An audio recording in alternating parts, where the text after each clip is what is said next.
So welcome back mga lapatids. Heto na naman ang inyong likod sa Broslov TV.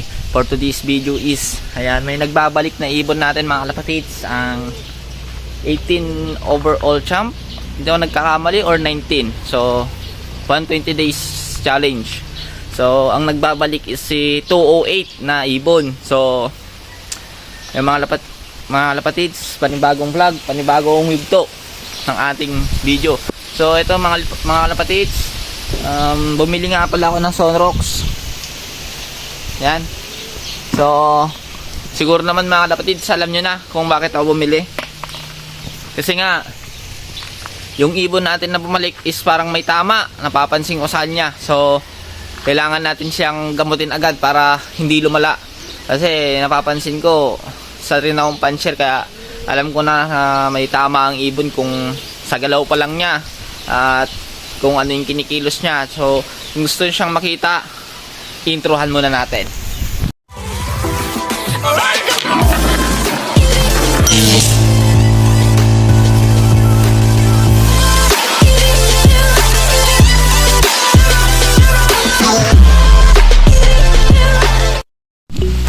So yung mga lapatids, eto siya ngayon. Kahahatid lang ni Meg Kerker. So salamat sa kanya kasi dumiretso sa Balderrama, dinaan niya na lang din. So eto siya mga lapatids. Ayan o. Ayan siya mga lapatids. Ayan o. Kung papansin nyo mga lapatids, tabingi yung ulo. Pero hindi pa naman gaano kalala. So ano yun na natin mga lapatids, ibigyan na natin ng lunas. Ayan nga, ibibigay nga natin is ang ang Sonrox para matanggal yung bakterya sa loob ng butsi niya at may suka niya lahat. Ayan o mga lapatids, so pansin nyo ba? So kung may ganito yung ibon nyo mga lapatids, ang unang palunas nyo mga lapatids is Sonrox. Kung wala kayong Sonrox, bawang. So yung mga lapatids, pero subok ko na rin yung Sonrox mga lapatids. Ilang beses na nagkabaliling yung ibon ko dito.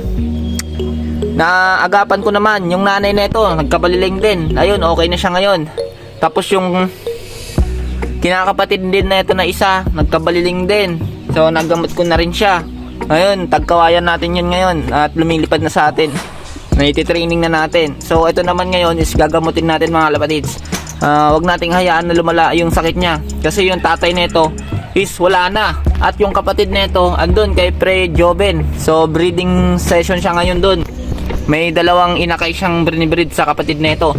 So ito mga lapatids, naibalik sa atin kasi magi-inbreed tayo dapat doon sa nanay niya. So may inakay pa naman yung nanay niya, kaya i-kondisyon natin to, papagalingin. Ayan, naglulugon pa siya mga kalapatids, kaya kailangan natin siyang pagalingin. So ayan mga kalapatids, bebesto ko muna tong video at papakita ko sa inyo kung paano ko siya bibigyan ng Sonrox. Tara, let's go. Paano masabi? So ayan mga kalapatids, ito na yung ibon na si 208. So ayan, tuwang-tuwa pa ako nung naibalik nung dinala ni Meg Kerker dito, kasi tagal ko din silang di na hawakan, lalo na to. At saka yung kapatid niya nandun, nakita ko siya kagahapon nung nag-load ako ng ibon. So ayan, nakatistis pa siya. So hindi muna natin ito bubunutan para hindi masakit sa katawan niya kasi naglulugon pa siya mga kalapatids.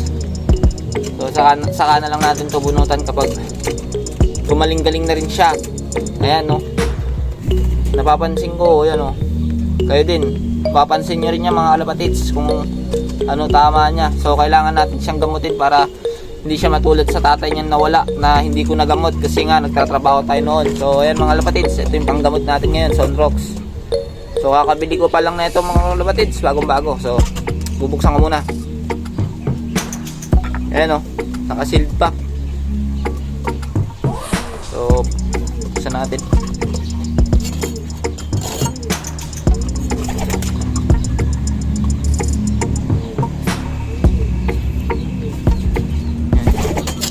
Na. Tapos maglagay tayo dito para ano nung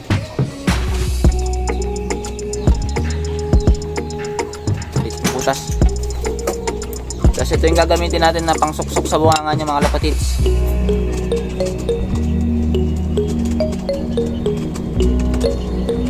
Kailangan natin gamutin to. Ayoko nang mawalan ng ibon kasi dami nang nawala sa akin mga kalapatids.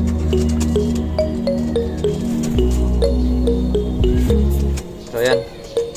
Kung nakikita nyo, wait lang, pwesto natin para makita nyo. Yan.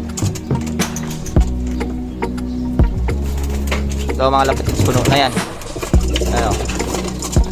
O, yan natin. Susok natin sa bunganga nya.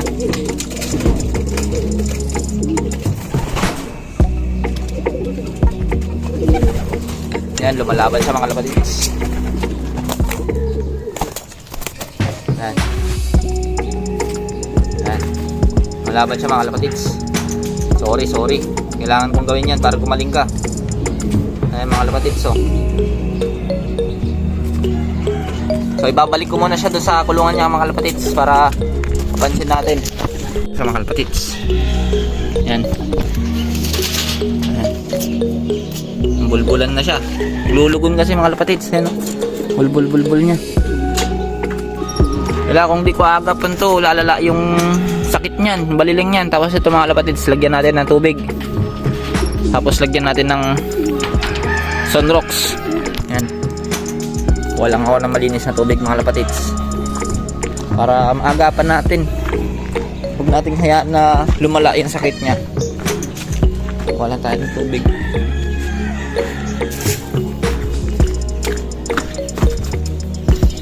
Tubigata dito. Yun o. Tapos lagyan natin doon sa tubigan niya para pag maiinom siya, lalagyan din natin ng Sunrox yung inumin niya. Wala.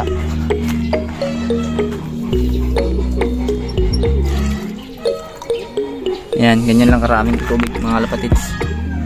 Tapos lalagyan natin ng Sunrox. So, ito may tira pa ata. Dagdagan natin. Yan. Yan o.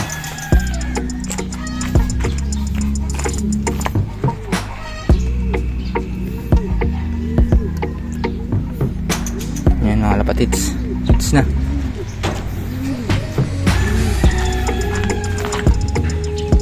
Ito yung ginagamit ko mga kalapatids kapag nagbabaliling yung ibon ko.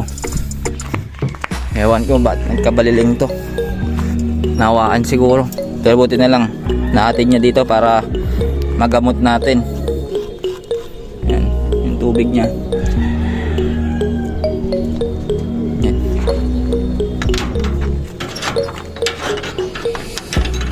Iyaano natin siya sa araw. Bibilad natin siya sa araw. Ito. Taas muna natin ito mga kalapatids. Tanggalin muna natin to. Ay, ito pala.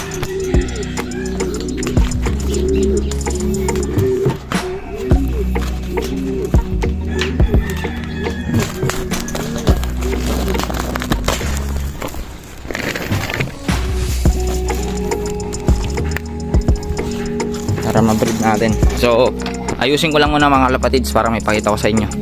So, yung mga kalapatids, tapos natin itaas tong iangat tong nakaharang yan para mainitan siya, pumasok yung init kasi isa din yan sa nagpapagaling sa baliling mga kalapatids.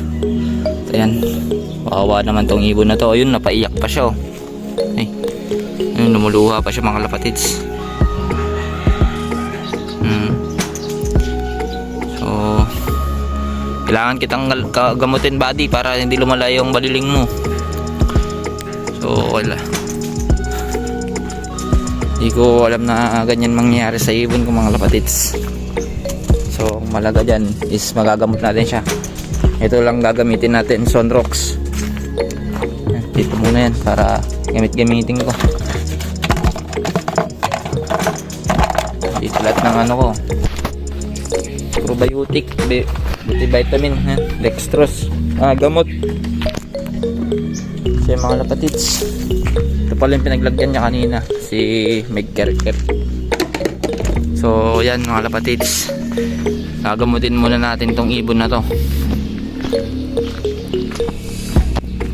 Ano, kapag ano, hindi mo mapapansin na may sakit siya kapag pag inahawakan mo siya. Mapapansin mo siya kapag may tama, kapag is Nandyan, nakababa siya. Ayan o.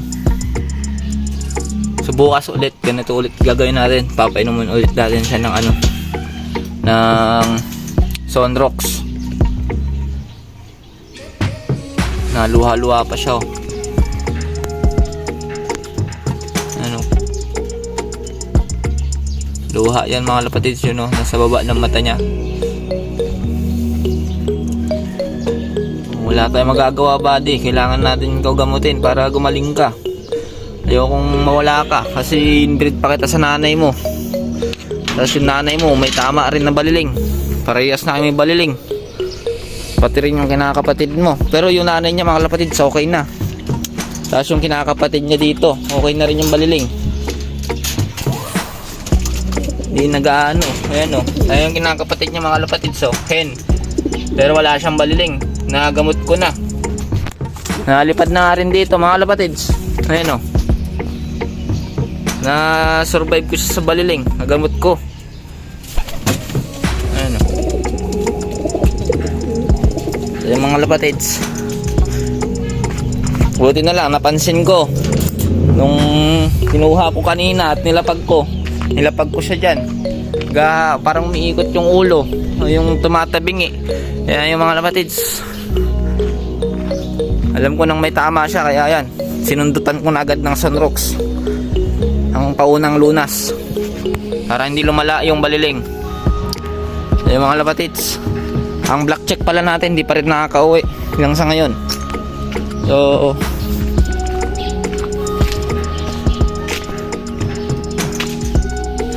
wala na talaga. So yung mga lapatids, update ko na lang kasi sa susunod na araw kapag mapagaling natin si 208. So yung mga lapatids, kung nagustuhan nyo itong video na to, mag-iwan ng like, comment and share. At huwag kalimutan i-subscribe ang ating YouTube channel at patunugin ang notification bell para lagi kang updated sa mga videos.